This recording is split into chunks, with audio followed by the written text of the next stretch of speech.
చేపడుతున్నారు. దీనికి ఒక స్పెషల్ టాస్క్ను కూడా ఏర్పాటు చేశారు. వారి నుంచి అనేక మందికి వారి కుటుంబ సభ్యులకు డెడ్ బాడీలు ఇచ్చేందుకు కూడా ఇప్పటికే ప్రభుత్వం అదేవిధంగా సివిల్ హాస్పిటల్ సైతం కూడా ఏర్పాట్లు చేస్తుంది. మరోవైపు ఇక విజయ రూపానికి సంబంధించి బాల్కోట్లో రాజ్కోట్లో ఆయనకు సంబంధించి ఈరోజు అంత్యక్రియలు కూడా పూర్తి చేసే అవకాశాలు కూడా చాలా స్పష్టంగా కడుతున్నాయి. భారతీయ జనతా పార్టీ నేతలు పెద్ద ఎత్తున ఇప్పటికే ఆయనకు సంతాపం వ్యక్తం చేయడం జరిగింది. వారి కుటుంబ సభ్యులు కూడా లండన్ నుంచి వచ్చారు. ఘటన జరిగిన రోజే సాయంత్రానికి వారంతా కూడా గుజరాత్ చేరుకున్నారు. అక్కడే ప్రస్తుతానికి వెయిట్ చేస్తున్న పరిస్థితి కూడా నెలకొంది. మరోవైపు ఇక ఈ సంబంధించి దాదాపు ఈ విమాన ప్రమాదంలో ఇప్పటి వరకు 279 మంది చనిపోయినట్టు అధికారికంగా తెలుస్తుంది. 242 మంది ఆన్ బోర్డ్ టేకాఫ్ చేసిన సందర్భంలో విమానంలో ఉంటే అందులో 241 మంది మృతి చెందడం జరిగింది.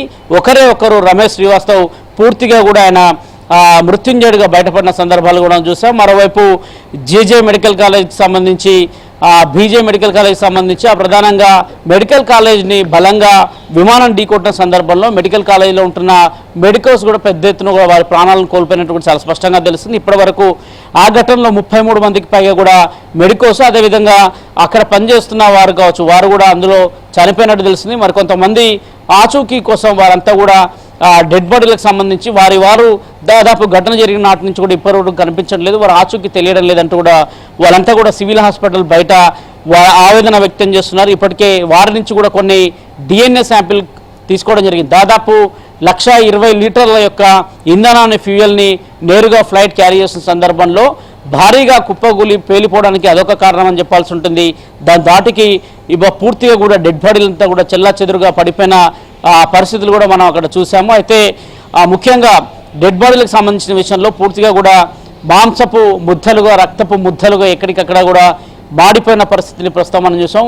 ఐడెంటిఫైకి సంబంధించి కొంత ఆలస్యం అవుతున్నప్పుడు కూడా 36 మంది ప్రత్యేక బృందాలు పూర్తిగా కూడా ఫోరెన్సిక్ సంబంధించిన అధికారులు కావచ్చు అదేవిధంగా ఇటు DNA టెస్టులు నిర్వహిస్తున్న అధికారులు కావచ్చు శ్రమిస్తూ మొత్తానికి వారి కుటుంబ సభ్యులు చివరి చూపుగా చూసుకునేందుకు కూడా డెడ్ బాడీలను అప్పగించేందుకు కూడా అన్ని ఏర్పాట్లు చేస్తున్నారు. వరుసగా ఈ ప్రణాళికలంతా కూడా ముందుకు తీసుకెళ్తున్న అంశాలు ఉంటాయి. మరోవైపు టెక్నికల్గా సమస్య వచ్చిన దానిపైన ఇప్పటికే హై లెవెల్ కమిటీ వేసింది పౌర విమానయాన శాఖ. ఆ కమిటీ కూడా ముందుకు వెళ్తున్న నేపథ్యం టెక్నిక్ ఏ విధంగా ప్రమాదం జరిగింది ప్రమాద కారణాలు ఏంటనే అంశంలో కూడా కొంత కోణంలో కూడా ఇప్పటికే వారు సమాచారాలు సేకరిస్తున్న నేపథ్యం. మరోవైపు ఇక బ్లాక్ బాక్స్కి సంబంధించిన అంశంలో కూడా కొంత క్లారిటీ రావాల్సి ఉంది. బ్లాక్ బాక్స్లో ఏ అంశాలు రికార్డ్ అయ్యాయి పైలట్ ప్రధానంగా విమానం పూర్తిగా కూడా వారి చేతుల నుంచి కోల్పోయిన తర్వాత సాంకేతిక లోపం వచ్చిన తర్వాతకి ఏ అంశాన్ని వారు వివరించారు ఏటీసీకి ఎలాంటి అంశాలు చెప్పారు ఏటీసీకి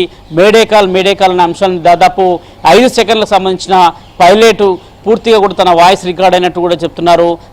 అదేవిధంగా పూర్తిగా వారికి సంబంధించి ఎమర్జెన్సీ డేంజర్ అనే అంశాలు కూడా వాళ్ళు స్పష్టం చేసినట్టు తెలుస్తుంది. అయితే దీనికి ఇంజన్లే ప్రధాన కారణమా ఫ్యూయల్ నిజంగానే ఇంజన్లోకి తీసుకోలేదా బలంగా ఎందుకు ఢీకొట్టింది ఫ్లైట్ నార్మల్ స్థాయి నుంచి ఒకేసారి కిందికి ఏ విధంగా పడిపోయిందన్న కోణంలో కూడా ఇప్పటికే DGCA కమిటీని ఏర్పాటు చేసిన ఆ కమిటీ కూడా సాంకేతిక పరంగా విచారణ చేస్తుంది. మరోవైపు NIA సైతం కూడా పరిసర ప్రాంతాల్లో అనేక అంశాలను కూడా పరిశీలించిన మాట చూస్తున్నాం. మరోవైపు ఎనర్జీ సైతం కూడా ఇప్పటికే ఒక బ్లాక్ బాక్స్ను కూడా తెరవేసుకుంది. మరోవైపు వరుసగా కూడా వీటికి సంబంధించి అటు మెడికో స్టూడెంట్స్ సంబంధించి దాదాపు 33 మందికి పైగా కూడా విద్యార్థులు చనిపోతే ఆ విద్యార్థులకు సంబంధించి మరికొంతమంది చెత్తగాత్రులంతా కూడా హాస్పిటల్లో చికిత్స పొందుతున్నారు. వారికి మెరుగైన వైద్యం అందిస్తున్నారు. కానీ మరికొంతమంది పరిస్థితి కూడా సీరియస్గా ఉందని చెప్తున్నారు. ఎందుకంటే బర్నింగ్గా పెద్ద ఎత్తున కూడా విస్ఫోటనం జరగడం కాలిన గాయాలతో హాస్పిటల్లో చేరిన పరిస్థితి మనం చూస్తున్నాం. ముఖ్యంగా సివిల్ హాస్పిటల్లోని మార్చరీ బయట మాత్రం వేలాదిగా వారి కుటుంబ సభ్యులంతా కూడా